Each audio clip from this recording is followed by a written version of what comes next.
So ako balikon ha, karong Lunes, opsyon na ni Vice President Sara Duterte kung mutunga siya dito sa Senado or dili. Mo nigingon, mo appear ka personally or through counsel. Sagad sa mga kasagaran sa mga respondents sa impeachment, di na mutunga sa first day. Si Irap, wa magito mutunga. Kato si President Irap Estrada, wa magito mutunga. Si Corona, pag first day day, marugwa mas tunga, no? Dito to siya mutunga kadugayan nga ila mahigalang didesisyonan sa defense nga ilang i-present si Corona. Strategy na nila na. Pwede magdili nila i-present. Kay ang pagkonbikto sa usa mga higala ka-accused o ang pagkonbikto mahigala sa usa ka-respondent sa impeachment case, wa na mag-agad sa ebidensya sa defense. Nag-agad na kung doon na ba'y ligon nga ebidensya ang prosecution. So kung matanaw mahigala sa defense nga ang prosecution ng ilang ebidensya dili enough nga magkakonbikto, mahimo nga dili na sila mahigala mo present sa respondent. In fact, sa criminal case gani mahigala, pwede gani mo file ka demurrer to evidence. O abot ipasabot mahigala wa makaprobar ang prosecution. Nakasuway ko na kaniadto mga sukitig paminaw, ha? Wa makaprobar ang prosecution, maka-file ka demurrer. I-dismiss na korte day. Tanawa may hinungdan ng kasuwa dismiss. So man ang pasabot na ko nga wa magagad sa strength sa ebidensya sa defense kundili sa ebidensya sa prosecution. Ayuhon ko nila na sa prosecution. So muna anindot ni nga ang mga tao mahigala makatanaw gyud, maka-observe gyud unsay performance sa mga senators, unsay performance sa mga lawyers, mga abogado. Tanaw na ko, ako na nang gihimadlandaan, kining prosecution may gala ang mga congressmen, di kinugsilbi nga sila rito day, magpatabang kining mga private lawyers, kay kining mga congressmen, lahi manis na itabo sa House Committee on Justice. House Committee on Justice, sila ihawd tanan. Ang may tabo may gala, sila may mangutana, sila may mukan hawd sila tanan, so inig-object, wala kay kwan. But kini mahigala, ang may tabo ini himo man kang objekan. So tanaw na ko, manguha nig mga private lawyers patabang gini kay ma-equal footing man dito ang debate sa defense o sa prosecution ng mga abogado. Lahi mag abogado ka may gala, abogado kang Sara, adto ka mo appear sa House Committee on Justice, pwede kang bulihon dito. Straight to the point. Kay di man ka wa man mo equal nga lingkuranan. Adto man ka sa likod sa imong kliyente. Pero og ari ka mahigala sa impeachment court, tanaw na to, obserbahan na to ha, ang fairness manghigala unya. Obserbahan na to. Ang fairness mga sugid tigpaminaw sa pagpadaga na ani. So mo ni ang akong forecast, doon na sila mga abogado mahigala nga mga private lawyers mo ilang ipapresent giday kay di ni ka tanaw ko, di man ni mga partisado ni mga congressmen sa actual mahigala debate sa korte mga sugid tigpaminaw. So patabang ni mga private prosecutors nga maoy mo argue dito. Nga maoy mo salang dito mga sugid tigpaminaw. Kay tanaw ko mga higala bisag kinis Luistro. Wa ta kasabot unsay practice experience sa Luistro pero lahi man gyud, no? So may tabo ani do na sila mga lawyers nga mga private prosecutors mo ilang pa sagangon. Unya kini ni ang mao na ni ang katuyuan ha, kanang kamarkulita nga isyo mahigala nga gituyok-tuyok pa ng kamarkulita isyo mo na say sa laktod ba ato ni summarize ba ang tuyo ng markulita nga pasakaag kaso akong gi-evaluate na balikon ko gi-evaluate na ko na ang kasong markulita pinasikad pod sa plunder law mga higala lisod kung bituhon sa markulita pero ang tuyo mga kagalaan ra ana nga di sa ka-appeal sa impeachment trial mahimo lang buhato na. Kay kini mga higala pasaka sa ombudsman, naman sa option sa ombudsman ipasaka ba nagkaso dili. Unya kana ang pagpasaka kaso sa ako nagingon, that is one thing. To prove that case in court is another thing. Because ang quantum of evidence sa pagprove ana ngadto sa korte lahi man sa pagpasaka lang og kaso. Kaya maingon may higala ombudsman, pasaka na mo kaso wala nang korte unsa ilang desisyon na. Mahimo na mga sugid tigpaminaw mo na nga kining kaso ni Marcolita ang mahitabuan ni mo ni ang kinatibukan nga summary. Dili na daghang pangamuday pagkag kay kuno mo ni sa susi, ang salin, minana daghang ka istorya. Ang usa lagi ka istorya ana day. aron nga di ka-appeal sa Marcolita sa ipahigayon nga impeachment trial. Straight to the point. Kay kining iyang kaso sa ako nang giingon, ang basis ani as a general rule, dili mahimong mudawat og kwarta kana mahigalang official kas gobyerno. That is against the Anti-Graft and Corrupt Practices Act under Republic Act 3019. Di pwede. Mana general rule. Mulapas gani ana kanang plunder nga kaso tungod na sa amount.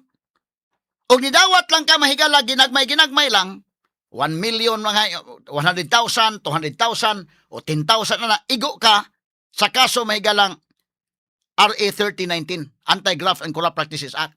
Mudako na gani ng kwarta, 50 million na gani ang amount.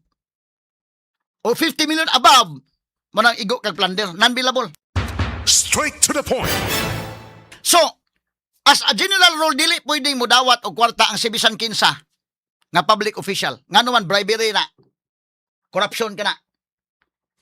Ang exception, panahon sa eleksyon, doon na exception.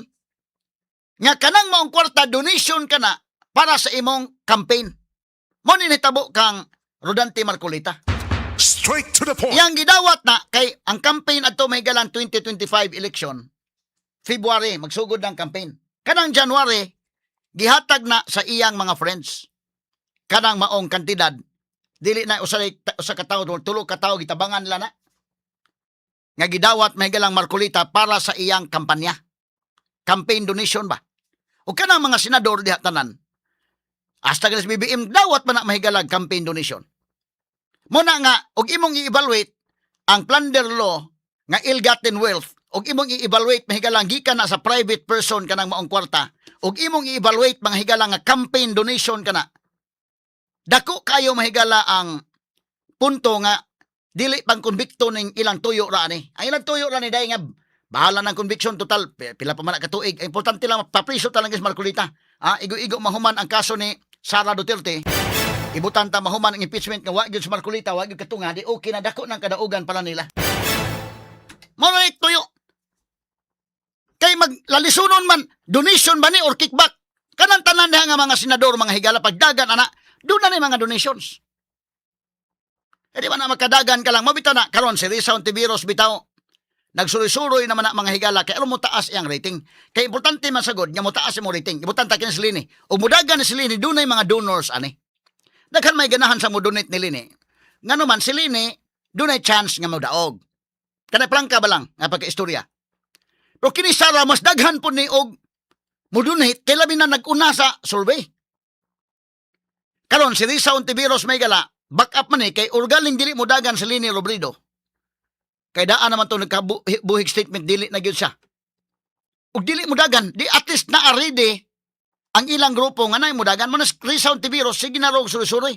Kay giingon ni Risa day murag December ang gihatag niya kutob December. Kung pagabot sa December taas ang rating ni Risa.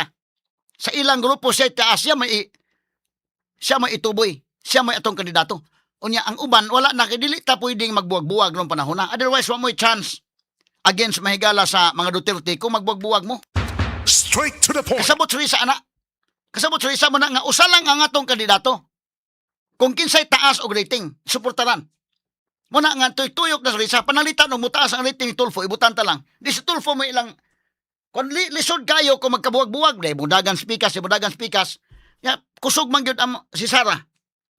Kana, kung dili ma-impeach, o ma-impeach si Sara, doon na ilaing Duterte nga mudagan, o kusog yapon. So muna nga, sinahinay na gyud ka og suroy-suroy. Kay once mo taas ang imong rating, ikaw maituboy nga naman daghan magmo-sponsor sa demonistor. Straight to the point. Mo na sa campaign donation ba? Pwede nimong dawato na. Mo na sa exception to the general rule nga dili pwede mo dawat og kwarta ang usa ka public official. Ang exception na kung campaign period na donation na mahigala para tabang sa imong kampanya. Na may mga mutabang ana. Bisag mga friends bitaw ninyo managan, bisag ka nga sa local bitaw dagag mayor imong classmate. Marisa classmate nimo Inday Maris, dagag konsehal. Oy dagan ay konsehal patabang nimo di man ako lang labi pa og amiga mo, depende sa levels pag amiga kay mag-shaking lamano nimo adto nimo. Tabangi ko Inday Maris, si tabang. Pero og amiga mong amiga gid na kutob sa lamano. Sige ako li bahala sa imong mga t-shirt. Ano na. Ako'y bahala sa imong mga posters. So kana mga gasto na mao nagabantay mo inig. Even advertisement sa radyo mingon paid for by friends of Kwan. Paid for by friends of Congresswoman Ken Galinia. Ina na ba? Nga kung taas kag rating daghan mahigala ang mo sponsor. Kato na Grispo sa una, taas man to mahigalag rating. Daghan ni sponsor ng Grispo pag sugod ay. Mo na importante nga mo taas mo rating. Kay daghay mo sponsor. Di man kakagwanta og campaign in tibok nasod mang higala og mo campaign kay imo-imo ra ni store. Hesus Ginoo ko. Unsa man yung pagkampanya ang pliti-pliti pa lang nimo daan. Malisod ka sa dunay gyud mga campaign donors. Kisama na man donate o mga kwan. Kaya mga negosante. Labi na yung mga insect. Ay sus, kusog ka na mo donate ng mga insect. Napagani uban mahigala mga insect. Marukoy ng uban. Mo donate sa pikas, mo donate sa pikas. Mao na ilang gihimo. Nga naman, allowed na siya atol mahigala sa campaign period. Mo ni nitabo kang Rodante Marcolita. Ang campaign period adto magsugod February, January, January, iyan ang gidawat kay sugod na mga higala sa pag mga materials mo. Magadto na kas February, magprintas imo mga t-shirts, imo mga campaign materials. Sugod na kagpamprinta, asa magkakwarta. Sumo na nga campaign donation na.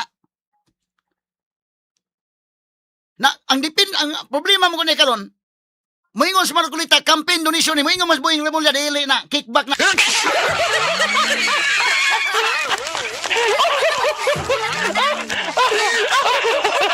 So pasakaan yung kaso bahala nang korte unya. O mo ingon ang korte nga dili makonbiktos Marcolita, bahala na. Basta pasakaan lang kaso daan.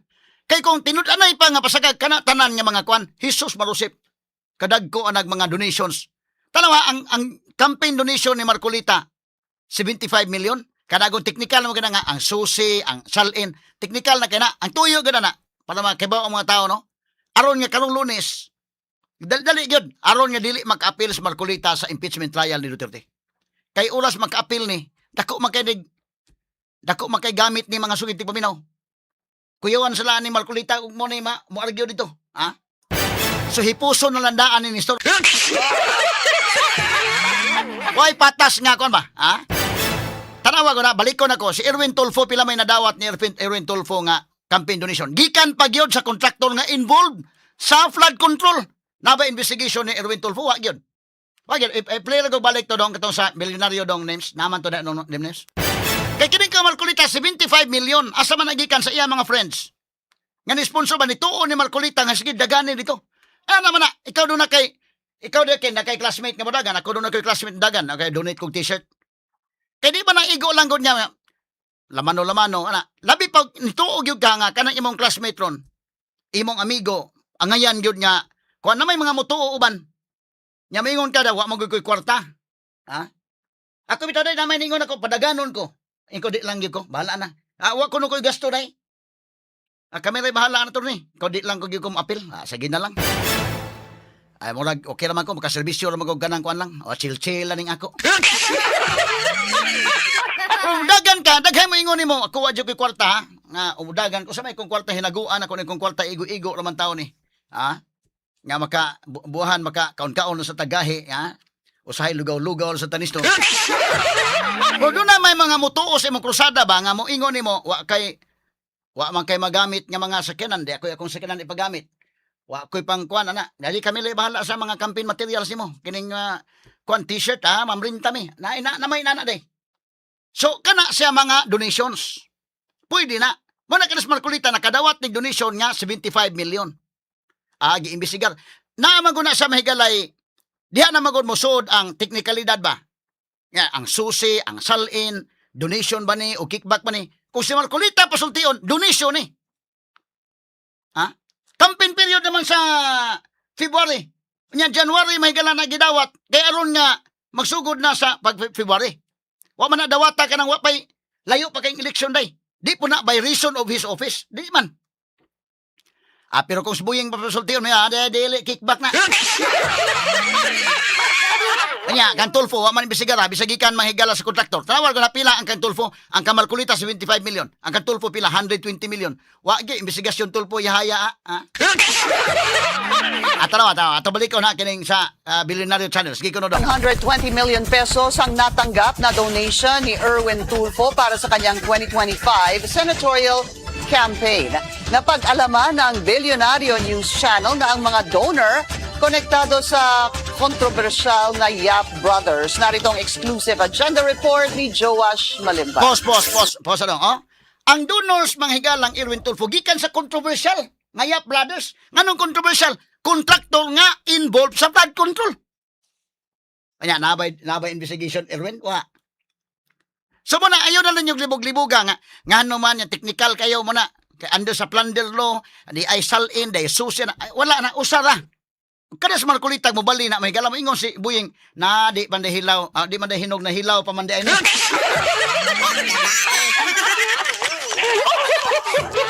Ano nga may investigation ni Tulfo sa gamay? Nya kini ka Tulfo 120 million o nya gikan sa contractor nga involved. Controversial contractor ha. Wa. Mawala na siya doon. Nga paibanan yun lang maayo ning sa minority. Kung mahimo mo follow mo tanan sa imong gusto. Mo ni amando tos kataas-taasan. Tara, sige, balik gamay dong. Balik gamay dong. Play, balik dong. Okay, sige. Tama, 120 million. Gikan sa controversial pag yun nga source. Pero why investigation? Ay, sige, proceed dong. 120 million pesos ang natanggap na donation ni Erwin Tulfo para sa kanyang 2025 senatorial campaign. Napag-alaman ng Billionario News Channel na ang mga donor konektado sa kontrobersyal na Yap Brothers. Narito ang exclusive agenda report ni Joash Malimban. Nitong nakaraang December 9, inanunsyo ni Pangulong Bongbong Marcos na naglabas na ng freeze order ang Court of Appeals para sa 280 bank accounts, 22 insurance policies, 3 securities accounts at 8 air assets na konektado sa magkapatid na si Benguet Representative Eric Yap at ACT-CIS Representative Edvic Yap. Kasama rin dyan ang ilan pang personalidad at mga kumpanyang dawit sa naging investigasyon ng Anti-Money Laundering Council o AMLAC, tulad ng Silver Wolves Construction at Skyard Aviation. Ay mahigit 16 billion na ang pumasok sa mga transaksyon ng Silver Wolves mula 2022 hanggang 2025. Nakaramihan ay may kaugnayan sa mga flood control project ng DPWH. Nakuha ng Billionaire News Channel ang mga opisyal na dokumentong nagdedetalye sa naging investigasyon ng AMLAC at ang specific assets na nakasama sa freeze order. Bukod sa mga nabanggit na personalidad, marami pang pangalan at mga kumpanyang kasama rito.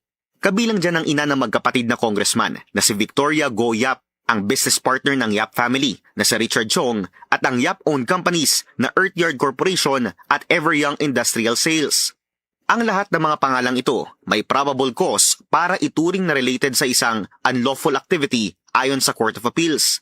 Sa aming pagsisiyasat, tugma ang mga pangalang ito sa pinakamalalaking campaign donors ni dating ACT-CIS Representative at ngayon Senator Erwin Tulfo. Nakuha namin ang kopya ng Statement of Contributions and Expenditures ng Senador. 120.1 million pesos ang total campaign contributions na natanggap nito sa kanyang naging kandidatura. Okay, pause. Ito na, 120 million ang Tulfo. Nya nga nung investigasyon.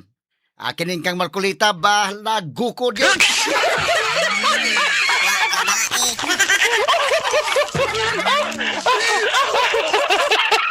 So, ay na lang yung libog-liboga pa.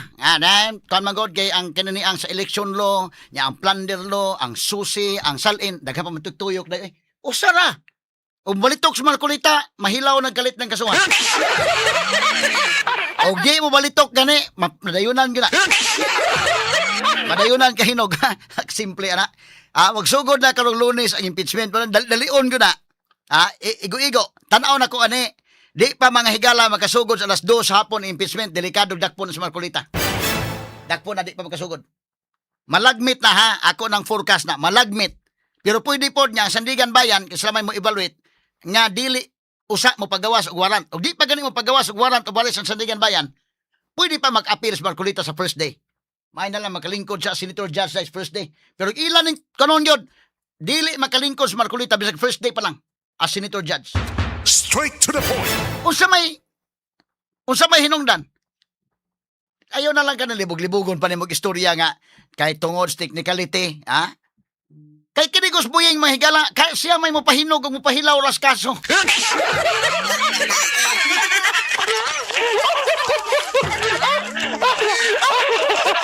Ang sabi tayo iyang ingon, mahigala atong kang Jinggoy o kang Joel, hinog na, ha?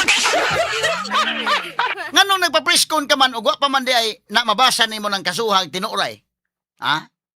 Tiya mo na, nagpapreskon ka na, ni anunsyo na ka nga hinog ang kang Jinggoy, hinog na gikayo, na tinuod yung kahinog. Dakpan ka Jinggoy. Yan ang pag-ingon niyang hinog, dunga na, pag-ingon niya nga, hasta kang Joel, hinog na. Nya nga nung nikalit balag karon pagbali ng Joel, may Joel, wa man, kanang nakulangan kami.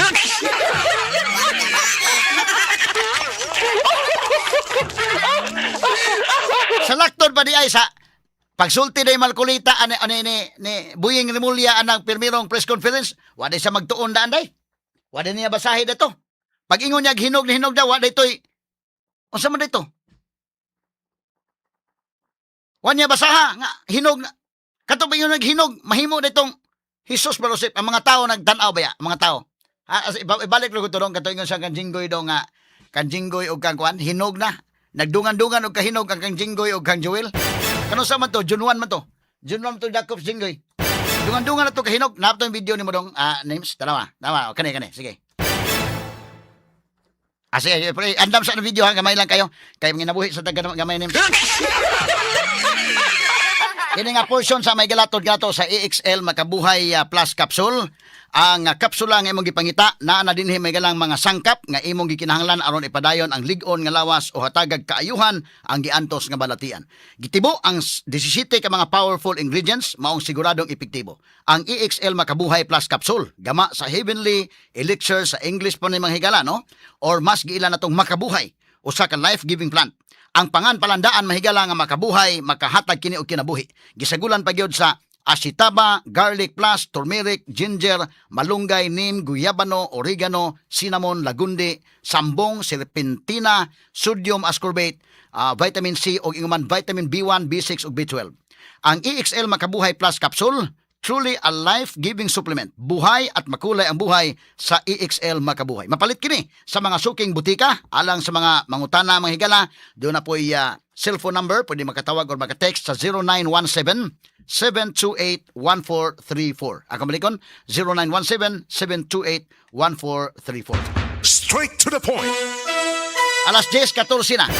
Timan ilagon niya, ang sulti ni Buying, ingos Buying, hinog na ang kang Jinggoy. Anya kang Joel pod hinog na pod. Og si Joel mga higala, ako balikon na di ko mobasol sa Joel ha. In fairness Joel Villanueva mga higala kay grabe po yan nagian Di gyud ko nulalim sa iya nagian day. Mo na nga kana si Joel asa na cheese baya actually. Gipiit ko sa maayo gud. Mo na nga kay Tano may galingon nga good luck lang Joel no. Istorya mas heart to heart gyud nga kon. Heart to heart talk gyud sila. Tanawa ha, unsay sulting Buying. Paminaw ra gud balikan to gamay. Sige dong. Pinakamalapit na, hinog na, at pipirmahan ko maya-maya yung information against Senator Jinggoy Estrada. Information to be filed with Sandigan Bayan as soon as possible time. Hopefully Thursday. We will file it first thing in the morning by Thursday.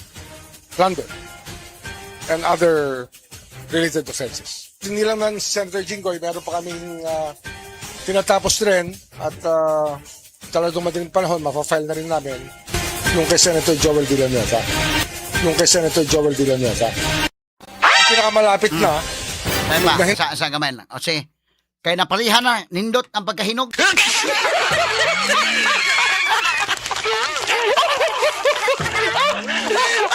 Kunya karon sa pagbalitok ng Joel Villanueva na hilaw man. Asa man tong video pagkabalitok na dong. Nato no? Kane. Ingon ka na hinog na. Bebe balik sige. Ano po yung maring naging dahilan, Ombudsman, kung bakit preliminary investigation pa rin yung ilalabas against Senator Joel Villanueva for in fact ang pagkakaintindi ko during the last time na magkaroon ng ombudsman ay parang ipa-file na yung kaso. Hindi namin tinanggap yung findings ng DOJ kasi nakulangan kami sa case build-up na ginawa ng DOJ, so we had to conduct our own. And we have to conduct our own. Okay, Ano yan boss. So wa niya ako no. Katong maingon na hinog na kan Jinggoy kan Jewel. Nadayunan ko si Jinggoy kahinog. Ang kan Jewel wa pa. Pagbalitok pan Jewel sa gawa, hindi namin tinanggap. Buti pasabot day katong iyang permirong preskon. Wa din niya tumabasa gyud tibuok dong sa kwan. Ni pa preskon day siya day nga kuwang siya sa information. Unsa may pasabot nga yung kahinog ng kan Jewel. Gibasa na to niya, kasabot na sa nga hinog na. Karon mga higalig-kalit na magkahilaw. Kaya nibalitok ng Joel Villanueva, nahilaw na. Pero kanang Joel Villanueva, maghilom-hilom mo na ganyan nag-impeachment ay. Pariyan ang sis, kudiro nga naman. O mo, tingog siya nga, pabor mahigala sa gusto nila, sa Gatchalian Black, okay ra. Pero mo, tingog siya nga, murag mo, pabor sana. Mura man nagitiunan. Moingon si Buying Namulya, well, o sis, kining inyo no, nahilaw man eh, pero karburuhan ko ni ron tao.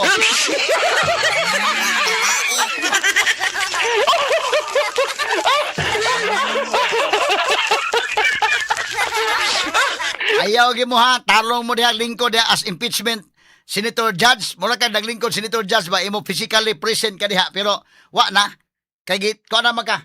Kini ra bang inyong kaso Joel Villanueva og Chase? Anytime mo hinog ni, kalburuhan ko na.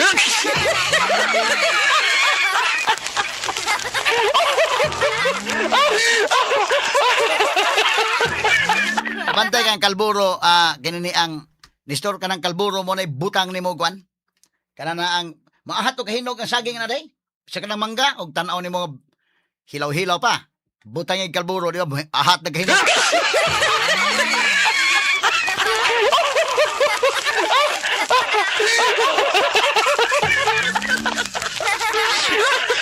Ano ibutang mga galat maruko yung mga negosyanteng saging nga, Gwan? Gusto kag tanaw ni mo, hilaw-hilaw pa mo saging niya, gusto pamaliton, hinog. Di ana, kalburuhan na ni mo na.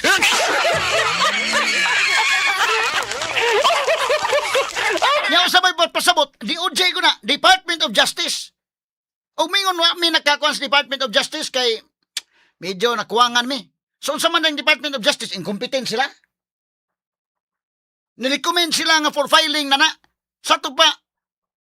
Murag lain paminahon ha. Unsa man day, sa to pa pag-evaluate sa DOJ. Wa magkadimao ilang evaluation. Ha?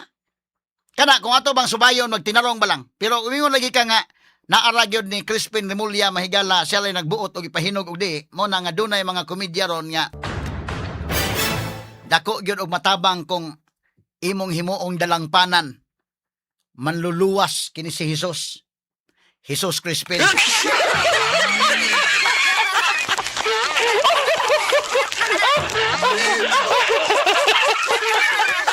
Ato na lagi kato katawa ha. Tarawa, katos bunuan mahigala sekretaris DPWH himuon ng state witness. Adung na magagawas, trilyon ang involved nga ko na. Siya ko pinakataas nga wapay labot sa Marcos ha, kisunod niya Marcos naman. Alter ego ko sa Marcos. Kisa may ang ipindaon. Kinalan mo pindaon sa mas taas niya. Himuon sang state witness. Pero kabubuton may galang buyeng pag-auson sa ibunuan. Trilyon to kabunuan. So, ang mga tao, take note ng mga tao daan. Kini mo ram nagpadoong sa pagka-house show naman inagana. Mahimo na ilan ang puyok-puyokon tanan din na. Naaman nila tanang gahom. Kutob silang mahimo mga sugitig paminaw pero tanaw na ko ang mga tao mahigala adto na nimo baos ba kay mo na ako ingon ang katawhan kausara man ta mahimong haring lungsod timan inyo maayo kung kinsay angay natong ibutang nga hari. Angay natong ibutang diha nga kuan kana na ang mga officials kay mahimo tang haring lungsod panahon naman sa eleksyon. Straight to the point. Ayon nyog say pagyod, kana panahon sa eleksyon. Elisod man kayo tani himo-himuan ang ganin Joel og kuno purihin si Jesus Crispin.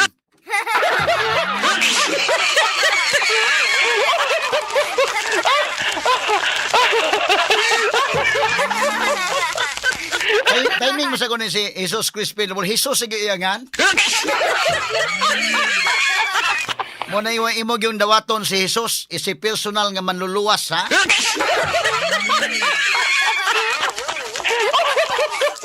Kay og sa mga Katoliko pa ni, nagka-problema ka, masangpit nimo tanang santos. Og dili ka Katoliko, masangpit nimo ang tanang Jesus.